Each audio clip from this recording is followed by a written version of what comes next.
देखिए, विधानसभा चुनाव की तारीखों का जैसे ही ऐलान हुआ, सभी पार्टी जो है, सभी नेता जो हैं अपनी अपनी तैयारियों में जुट गए हैं। और अभी देखिए, जो हमारे पीछे आप देख रहे हैं, ये पूर्व एमएलसी संजय प्रसाद जी का ये आम जनसभा है। हालांकि अभी शुरू नहीं हुआ है, लेकिन लोग आना अभी शुरू हो चुके हैं। हमारे साथ बातचीत करने के लिए एक युवा भाई हैं, उनसे हम बातचीत करेंगे कि क्या कुछ वो बदलाव चाह रहे हैं, क्या कुछ कहना है। क्या नाम है आपका? महफूज आलम। महफूज आलम जी, क्या लग रहा है, किसको सुनने के लिए आए हैं? जी, हम लोग संजय प्रसाद को चुनने के लिए आए हुए हैं। और संजय प्रसाद, हम जहां तक समझते हैं कि हमारा विनर कैंडिडेट भी हो चुके हैं वो।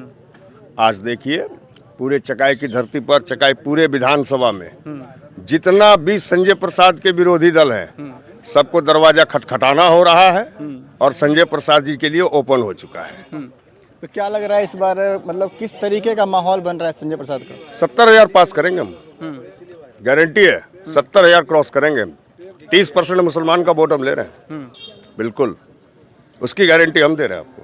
तो मुसलमान भाई तो बोला जाता है कि आरजेडी के साथ है, उनका जो समीकरण होता है एमवाई वाला वो रहता है। आप जरा आरजेडी वाले से पूछिए कि जब भी वो चुनाव जीत के गए, वो अपने बाल बच्चे के लिए देखे कि मुसलमान के बाल बच्चों को देखे हुए हैं। वो तो सदा देखिए जाके उनकी फ्लैट, जाइए उनकी फ्लैट देखिए जाके पटना में, जो 3 करोड़ में खरीदा था।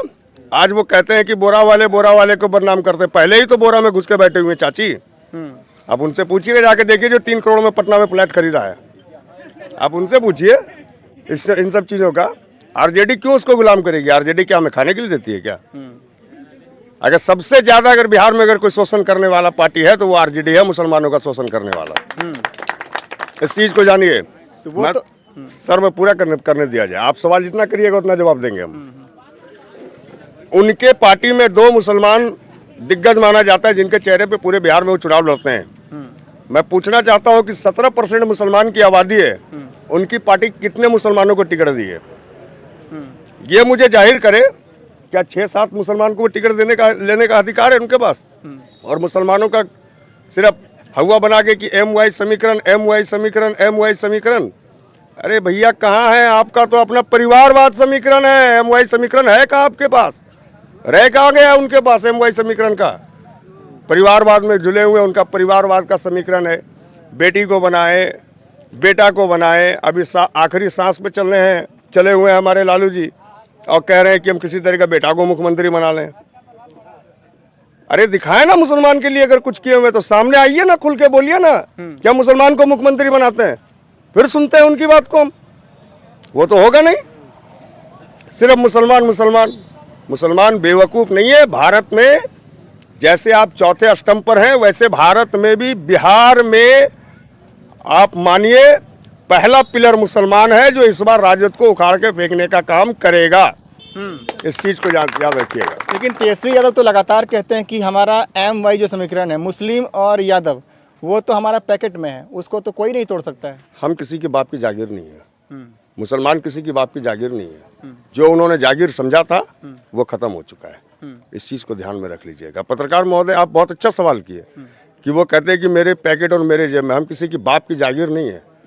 जो नहीं जागा वो जागीर था। आज का जनरेशन में सारे मुसलमान जगे हुए हैं। इस चीज को ध्यान में रख लीजिएगा। अच्छा, इस बार जो आप लोग का कम्युनिटी है वो किस तरफ देख रही है? आप चकाई के बारे में पूछ रहे हैं या पूरे बिहार के बारे में पूछ रहे हैं? चकाई के बारे में पूछ रहा हूँ। चकाई के बारे में जय संजय और जय सेब छाप, बस, और तय संजय।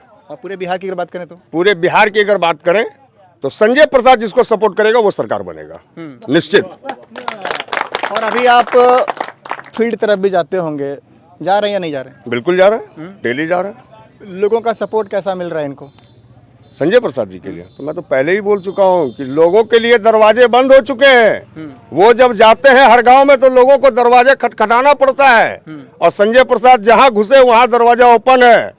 संजय प्रसाद के लिए हर दरवाजा खुल चुका है। संजय प्रसाद जी हर दरवाजे पर उनका दिल टंगा चुका है। संजय प्रसाद जी के लिए पूरे हर चकाई की विधानसभा एकजुट होकर और एकदम एक मुश्त होकर वोट देके यहाँ से हम लोग भेजने का काम करेंगे चकाई से। और इस बार ये भी आप जान लीजिए, जो अभी 3 नंबर में आपका गिनती आ रहा है वो 3 नंबर में ही खुटा जाएगा। इस चीज को ध्यान में रख लीजिए। 1 नंबर में हमारा संजय प्रसाद रहेगा। अच्छा, चकाई में अगर संजय प्रसाद जी विधायक बनते हैं तो क्या क्या चीज़ें हैं जो यहाँ पे होना चाहिए और हो सकता है? हाँ, ये बात आपने बहुत अच्छा बोला। पिछले बार भी हमारे संजय प्रसाद जी ने चुनाव लड़ा, कुछ ही वोट से हारे और अच्छा कॉन्टेस्ट में रहे। ये मैं दावे के साथ कह सकता हूं कि जो वर्तमान मंत्री हमारे चकाई विधानसभा में है, उन्होंने वो काम नहीं किया होगा जो संजय प्रसाद जी ने काम किया। लोगों के हर मुसीबत, हर दुख में खड़ा रहने का काम किया। विकास तो एक मुद्दा है जी, जो भी सरकार बनेगा विकास देखिए, सोने का चांदी का पिलर लगा दे, ये खंबा खड़ा कर दे, सोने का उसमें बल्ब लगा दे, वो तो फिर भी विकास है। वो टूटेगा फूटेगा बनेगा। असल विकास है लोगों के दुख दर्द में खड़ा होने का काम जो करता है, वो है संजय प्रसाद।